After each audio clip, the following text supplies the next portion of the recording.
აი ამ კომუნიკეში, რომელიც სამიტის შედეგად გამოქვეყნდა, სულ 5 მუხლია, თუ 5 პუნქტია და ძირითადად ყველა პუნქტი ეხება თავდაცვის ხარჯების ზრდას, რომელზეც დიდი ხანია მიდის საუბარი თავის დროზე. პირველი პრეზიდენტობის პირველი ვადის დროს ტრამპმა დასვა ეს საკითხი და ეხლა გაგრძელდა.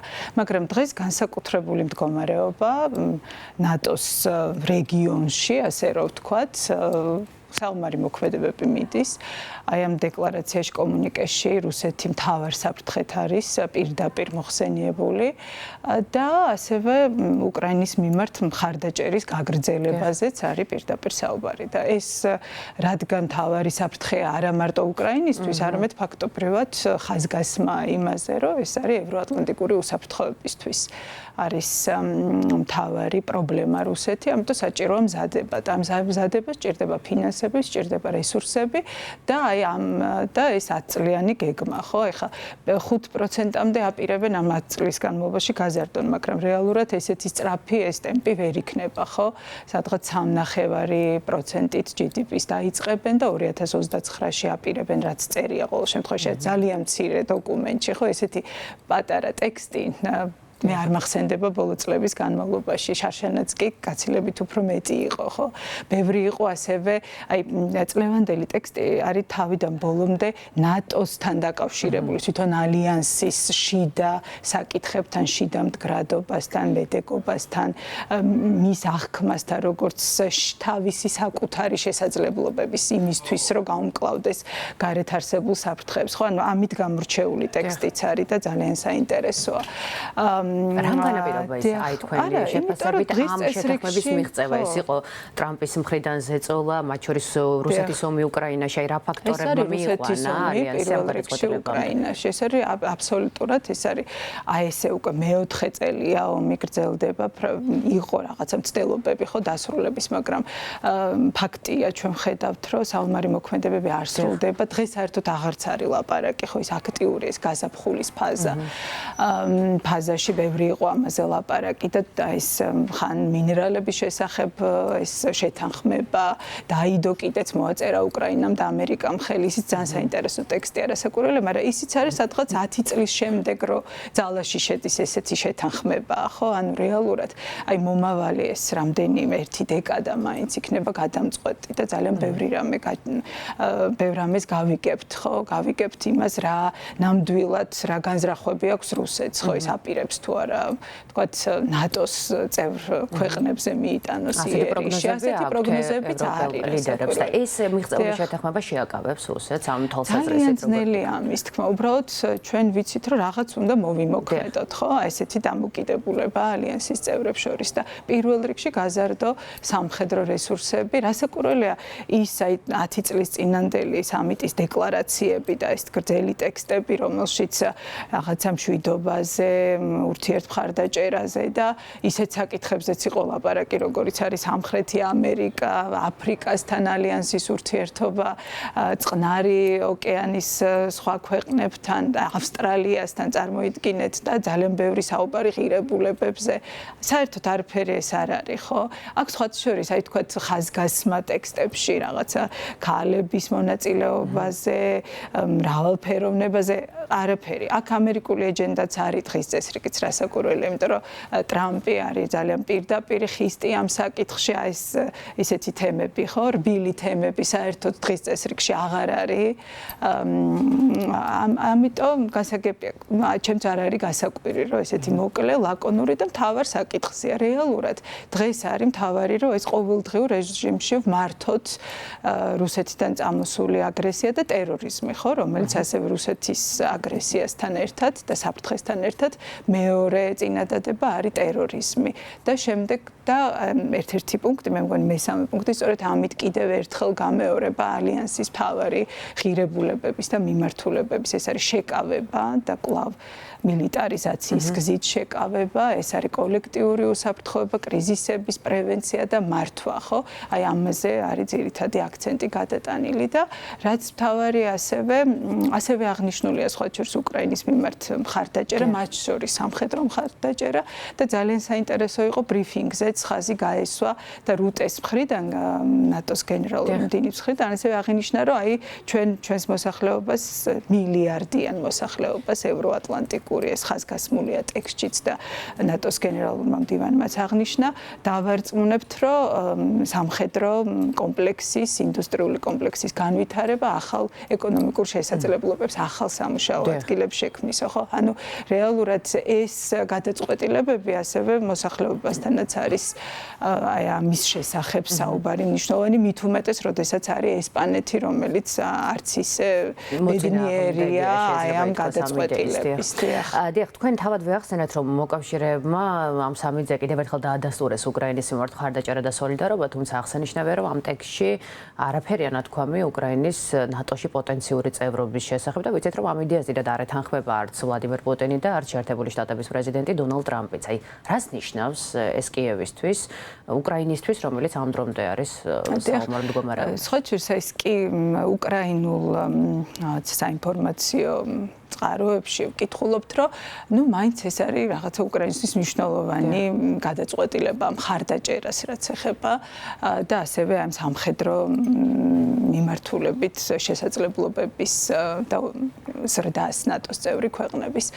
თუმცა ისინიც აღარ ლაპარაკობენ ამაზე და პრინციპში აი ამ ტექსტშიც და ეს რა თქმა უნდა ამერიკის შეერთებული შტატების გავლენაც არის, რომ ვიყოთ რეალისტურები, ხო, აი თქვა ტრამპი რაღაცა ასევე მისი მთავარი ეს ტაქტიკა არის, რომ აი დღევანდელი საკითხებზე ვკონცენტრირდებით და რატომ უნდა დავპირდეთ იმას, რაც შეიძლება ვერ შევასრულოთ. თან როგორც გითხარით, აი 10 წლის წინ სულ სხვანაირი იყო ალიანსი, სხვანაირი იყო სამყაროც პრინციპში, ხო? თუმცა ეს უკვე ის პერიოდია 2014, როდესაც რუსეთი აღმოსავლეთ სამხრეთ უკრაინაში და სამხრეთ აღმოსავლეთ უკრაინაში უკვე შეიჭრა ყინირიმის ანექსიის შემდეგია, მაგრამ ჯერ კიდე რაღაც იმედებით ახსავსეა, ხო, ანუ ამ დაპირებებზე და აი ამ რაღაცა პერსპექტივებზე საუბრობს. დღეს ეს მოცემულობა არ არის, ძალიან დიდი პრობლემების წინაშეა. ბევრი რამ არ წერია ამ დოკუმენტში, მაგრამ ის, რომ გაფართოებაზე არაფერია ნათქვამი, ის, რომ რაღაც ასპირანტ ქვეყნებზეც არაფერია ნათქვამი, ეს იმას ნიშნავს, რომ ჯერთი რომ პრობლემებია ყველგან, ხო, მათ შორის საქართველო, რომელიც აი როგორ უნდა ასახო, თქვათ, ის პრობლემატიკა, რაც ჩვენ გვჭირს და საქართველოს დაემართა ამ მცირე პერიოდში სხვათა შორის, ხო? ეს ყველაფერი არც იყო მიწვეული, ხო? და აი ეს რა გზავნილია ნატო-საქართველოს შორის ამ მრავალწლიანი პარტნიორობის კონტექსტში? ეს რასაკვირველია, ერთნიშნულოვნად შეიძლება ითქვას, რომ ეს არის აბსოლუტურად უარყოფითი მგზავნილი, ის რომ დღევანდელი კურსი და პოლიტიკა არ შეესაბამება პარტნიორობის პრინციპებს და ასევე საქართველოს პრინციპში ღიად ამბობს უკვე, რომ ნატოსთან თანამშრომლობა მისთვის პრიორიტეტი აღარ არის, ხო? და ჩვენ ვხედავთ, რომ რაღაც ბევრი რამ იცვლება, სამინისტროებში ხდება, რეორგანიზაცია ძირითადად ეს ეხება ევროატლანტიკური თანამშრომლობის და ინტეგრაციის სამსახურების და დეპარტამენტების სახელის ცვლილებას, ხო? ხა ეს ყველაფერი არ არის ამ დოკუმენტში ასახული, მაგრამ ის რომ ძალიან ბევრი რამ არ არის ამ დოკუმენტში, იმაზე მეტყველებს, რომ ძალიან ბევრი პრობლემური არეებია და საქართველოს თავისთავად აი ამ მესიჯებით, აი ამ დამოკიდებულებით, აღარ არის მეგობრების გვერდში, არა და ძალიან მნიშვნელოვანია იქ ყოფნა, ხო, გარდა იმისა, რომ თქვა ჩვენთვის ეს არის საშუალება რაღაცა პარტნიორებთან მეგობრებთან კომუნიკაციის, ასე რომ ეს ძალიან მნიშვნელოვანი შეხვედრა, ხო, წელიწადში ერთხელ ტარდება. ძალიან ბევრი მონაწილე იყო წელს დიპლომატები, ყოფილი, ახლანდელი, წევრი ქვეყნები, პარტნიორები. ძალიან მნიშვნელოვანია, რომ იქ იყო, მაგრამ ჩვენი დიპლომატიისთვის, განვითარებისთვის ქვეყნის, მაგრამ ეხლა რა მდგომარეობაც არის, ეს ძალიან კარგად ასახავს ეს შედეგიც, ხო? ასე რომ ეს გაშვებული შანსია ნამდვილად, მაგრამ მე მაინც იმედი მაქვს, რომ რაღაც პერსპექტივა, რაღაც ცვლილებები მოხდება და იმიტომ ჩვენთვის არის სასიცოცხლოდ მნიშვნელოვანი. აი ნატოსთან თანამშრომლობამ დღეს ის რომ ჩვენ თავდაცვის ძალები ყოველ შემთხვევაში აქამდე იყო საუბარი რომ შესაბამისობაშია ნატო სტანდარტებთან საერთაშორისო მისიებში ნატოს მისიებში მონაწილეობდა ამით ხო ჩვენი შესაძლებლობა თავდაცვის შესაძლებლობებიც უნარებიც გაიზარდა რა აი დღეს კიდე რაღაცა ისეთი პოლიტიკაა რომ ამის ყველაფრის უგუვებელყოფა ხდება სამწუხაროდ ასე რომ ეს ტექსტი და მთელის დაძაბულობა რაც ამიზე იყო ძალიან კარგად ასახავს რა ხდება ხო ეს არ არის მხოლოდ ასევე ევროატლანტიკური სივრცე ახლო აღმოსავლეთი ირან ისრაელის დაპირისპირება რასაკურველია ეს დაძაბულობას მატებს იმიტომ ნატო სამი წევრი ქვეყანა ბირთვული ქვეყანა ფაქტობრივად რაღაც მორიგი ბირთვული კატასტროფის ზღვარზე ვიყავით აგერ რამდენიმე დღის წინ ხო ირან-ისრაელი ახსენეთ და ნატო სამიტამდე სწორედ ეს იყო ხო განხილვის მთავარი თემა და მთელი მსოფლიოს ყურადღება მიმართული იყო ახლო აღმოსავლეთისკენ და ამ კონტექსტში ალბათ განსაკუთრებით საგულისხმოა შეერთებული შტატების ოპერაცია შუაღამის ურო და ანალიტიკოსთა ძალიან დიდი ნაწილი შეფასებით ეს იყო ძალიან წარმატებული იერიში. რა აჩვენა შეერთებულმა შტატებმა ამით მსოფლიოს? ხო, შეერთებულმა შტატებმა აჩვენა რომ მე ვარ მთავარი მე ვწყვეტ ყველაფერს, თუმცა ამავე დროს ის აჩვენებს, რომ აი თქვენც რაღაცა გააკეთეთ, ხო, მათ შორის ნატოს წევრ ქვეყნების აი თავდაცვის ხარჯების დასთან დაკავშირებით. ეხლა ეს რასაკურველია დღევანდელ მსოფლიოში შეიძლება ერთის მხრივ ვიფიქროთ, რომ ძალიან მნიშვნელოვანია ესეთი რაღაცა მკაცრი ხელი, ხო? მაგრამ ჩვენ ასევე ვხედავთ, რომ ეს თანამშრომლობა, დისკუსია, აი სივრცეც ძალიან მცირდება და ვიწროვდება და აი ამ სივრცეში კიდე პატარა ქვეყნების როლით შესაბამისად რაღაცნაირად აღარ რჩება. მით უმეტეს კიდე ის ქვეყნები, რომლებიც დემოკრატიული უკუსლა და პრობლემურები არიან, ხო? ანუ აი სხვადასხვანაირად შეიძლება შევხედოთ ამას. მე მაინც მგონია, რომ ძალიან მნიშვნელოვანია და დასაბრუნებელია საერთაშორისო პოლიტიკაში მეტი დისკუსია, მეტი ურთიერთშეთანხმებული ქმედება. იმიტომ რომ ჩვენ თუ გვინდა რაღაცა მდგრადი შედეგები გქონდეს აი ამ მნიშვნელოვანი კრიზისების გადაწყვეტის, რომელიც არ არის მხოლოდ რეგიონული კრიზისი, ეს არის საერთაშორისო კრიზისები, მით უმეტეს სადაც ბირთვული საკითხებია ჩარეული, იქ როგორ შეიძლება ვილაპარაკოთ, რომ ეს არის მხოლოდ ირანს და ისრაელს შორის არსებული დაპირისპირება, ხო? ჩვენი რეგიონს ეხება, მსოფლიოს ეხება, ხო? ასე რომ მე იმედი მაქვს, რომ რაღაცნაირად ეს სადისკუსიო სივრცე დასავლეთში რასაკურველია მათ შორის მეტად გაიხსნება და მეტი საშუალება იქნება რაღაცა ერთობლივად შეთანხმებებზე მუშაობის. თუმცა ამავე დროს ზოგჯერ ამ კრიზისებს, როცა ვერაფერს ვერ უშველი, შეიძლება ესეთი იძულების მეთოდები, ცოტა გასულა საერთაშორისო სამართლის პრინციპებიდანაც, ხო, როდესაც რაღაცა ერთპიროვნულ გადაწყვეტილებას იღებს ქვეყანა, რაღაცები ირღვევა, ხო, გაეროს შეთანხმებები, ბირთვული გავრცელებლობის მიმართულებით აღებული ვალდებულებები, მაგრამ ზოგჯერ კრიზისები გვაიძულებს და აიძულებს ქვეყნებს და ძლიერ ქვეყნებს მით უმეტეს მეტი პასუხისმგებლობაც აქვს ხო ამერიკას.